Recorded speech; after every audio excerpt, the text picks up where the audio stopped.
Yo, the room at the end of the hall.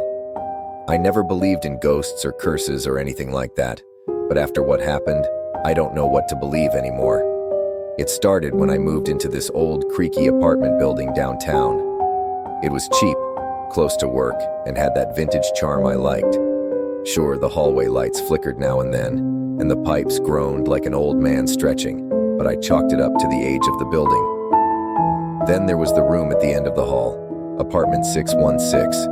The landlord had casually mentioned it was empty when I signed the lease. I didn't think much of it until I noticed something strange.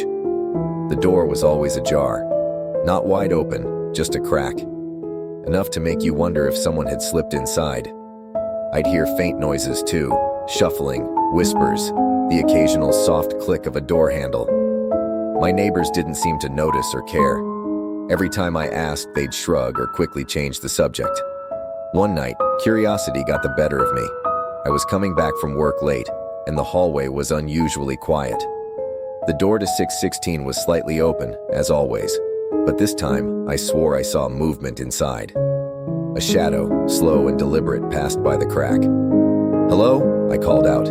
My voice echoed down the empty hallway. No answer. I approached cautiously, heart pounding. As I reached out to push the door wider, a sudden, ice-cold draft spilled out, carrying with it the faint smell of damp earth and something metallic. Inside, the room was wrong. The walls were bare and cracked, with strange symbols etched into the plaster. The air was thick, suffocating, and every step I took felt heavier than the last. In the center of the room, a single chair faced the corner. On it sat an old, dusty tape recorder. Against my better judgment, I pressed play. A voice crackled to life. It was a man, his tone frantic and filled with dread. "Whoever finds this, leave. Leave now. The room is awake. It sees you." The tape stopped, but the room didn't feel empty anymore. I froze as I heard the sound of breathing, raspy and close. Slowly, I turned around. The door to the hallway was gone. In its place was a solid wall, and the symbols on the plaster began to glow faintly. The breathing grew louder, now accompanied by soft, dragging footsteps. My heart felt like it would burst as I backed into the corner, searching for anything to defend myself. But there was nothing, just the oppressive darkness closing in. A hand, pale, skeletal, and impossibly long, emerged from the shadows, reaching toward me.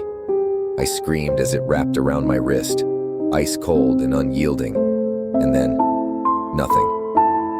I woke up in my apartment the next morning, drenched in sweat and shaking. My wrist was bruised where the hand had grabbed me.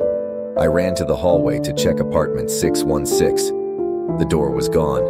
It was just a blank wall, as if the room had never existed. I moved out that day. Sometimes, late at night, I dream of that room. And when I wake up, I swear I can still hear the faint click of a tape recorder starting to play.